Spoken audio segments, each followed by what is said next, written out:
Hello everyone. I'm thinking that you're all getting ready for a fun 4th of July on Wednesday. Today I wanted to show you some things that you could do if you are having a barbecue or a party or something and you want to make some decorations. I have a lot of different things sitting out here in my workspace, and I'm going to show you the dies that I use to make them with. First of all, I've got some matchbook covers, and I'm using, oops, forgot to take that off of there. I'm using the Alterations matchbook cover. It comes in 2 sizes, and I've made a couple of those up, and they're real easy to do.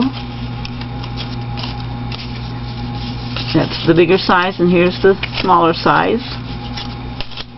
Let me show you this one.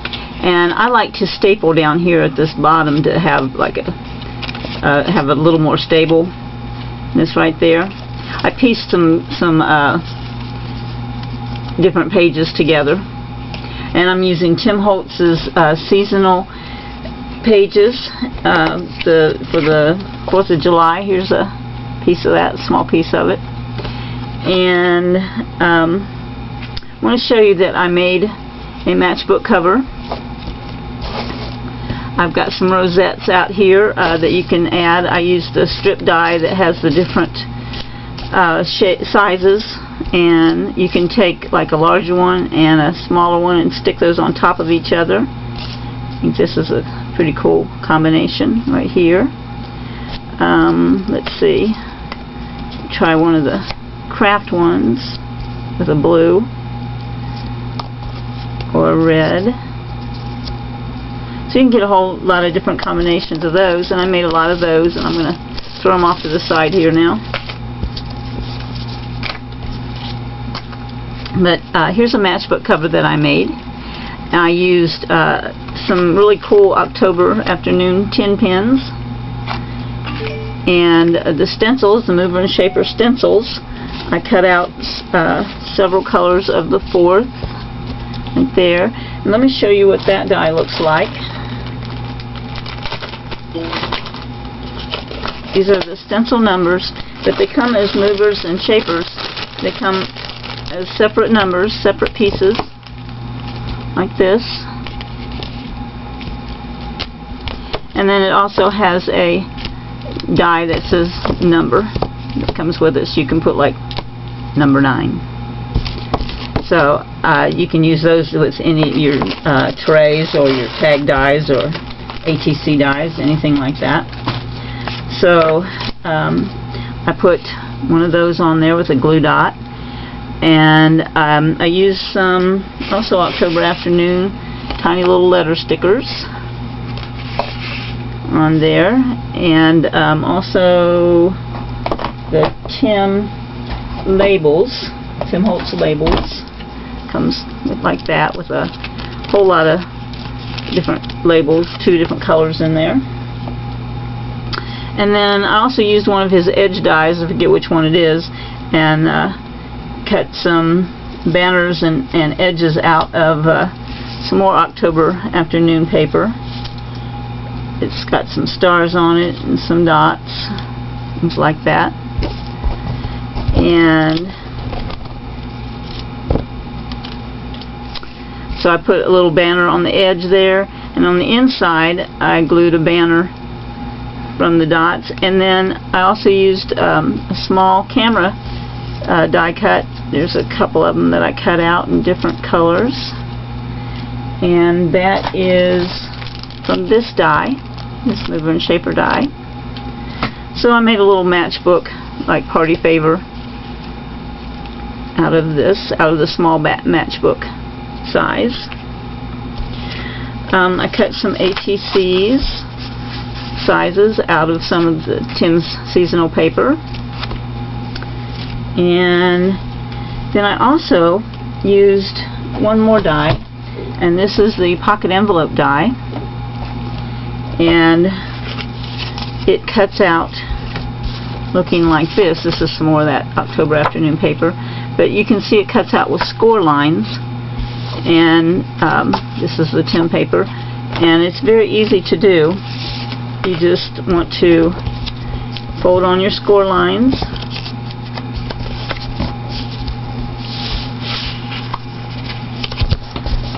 And then on this edge that overlaps, I like to use the red line tape so that I'm sure that it's not going to come apart. So let me cut a piece of that and put that right on the very edge. Could have cut a little longer piece. Pull that off, and then you're going to fold this over, attach it, and then you have your pocket. Now you could attach the bottom flap, but I kind of would like to leave that apart so that I can slide in my card just a little bit lower. But if you find that you have a problem with that coming with a fish mouth there, then you can always put that red line tape on it there as well. So, and then you just fold down the cover, the flap, and you also will cut, see if I can find my little circles. Well, I have lost my little circles, but you also do cut 2 circles that you can attach with brads and then attach a piece of string or thread to close that flap. Don't know what happened to my little circles. I really don't know. I had them in my little cup last night. Okay, anyway, let's move on. So I've got another pocket envelope here, and I want to show you that you can also decorate the insides. I've got 2 stamps from Tim's Americana stamp set, Americana Silhouette stamp sets, and I've got some shadow ink, Hero Art shadow ink. I'm really falling in love with this. It's a mid-tone, and it's kind of a soft ink. Let's see if it's a dye ink. Yeah, dye inks. This one is soft stone, this one is cement, wet cement. I really, really love this wet cement. And what you can do is you can take your stamps. Let's go with Uncle Sam. So you can ink up your stamp with this wet cement.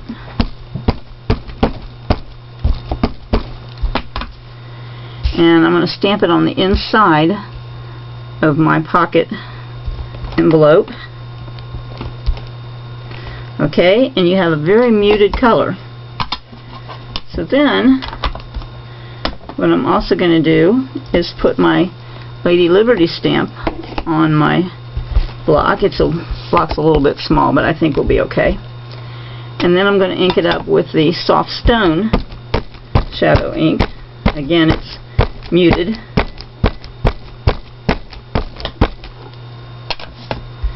And I'm going to stamp right over top of Uncle Sam.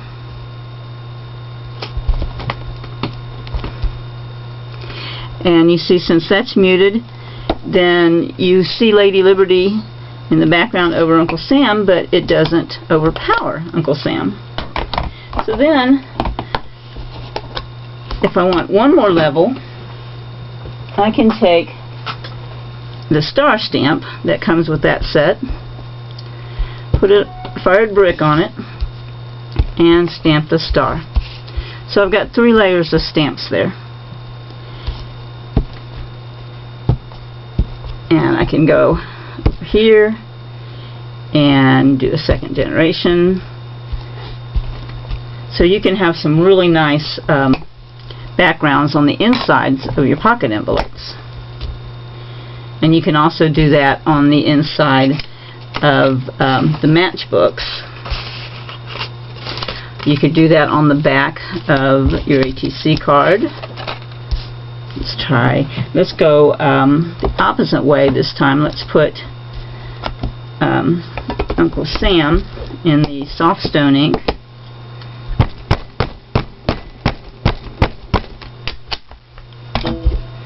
And let's put him on here. Okay, now he's background.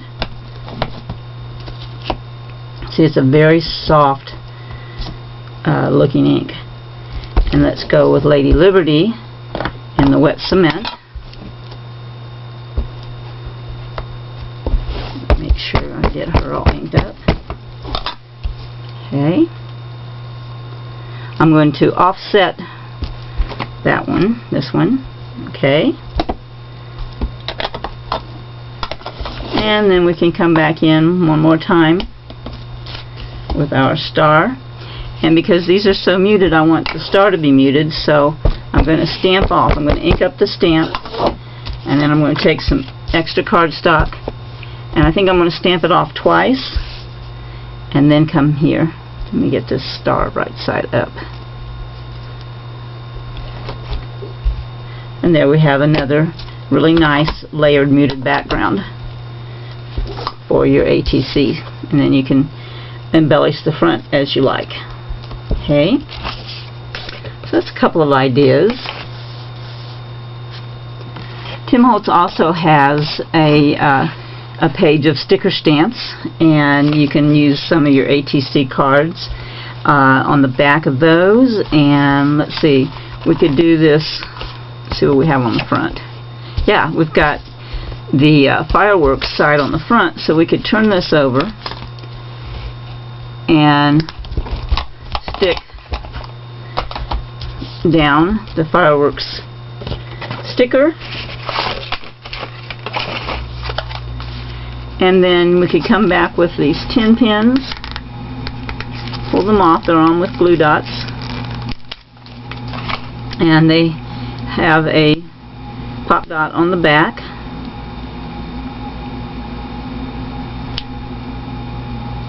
Okay. And then you could either stick that on this side of your ATC, but I think I would probably stick it here on the front side, and then go on and decorate this side if you have some other ideas, and then you've got both sides decorated. So there's a lot of different ideas that you can use for your 4th of July celebration, and I hope that I've given you a few tips and hints to use on yours. Happy 4th. Bye-bye.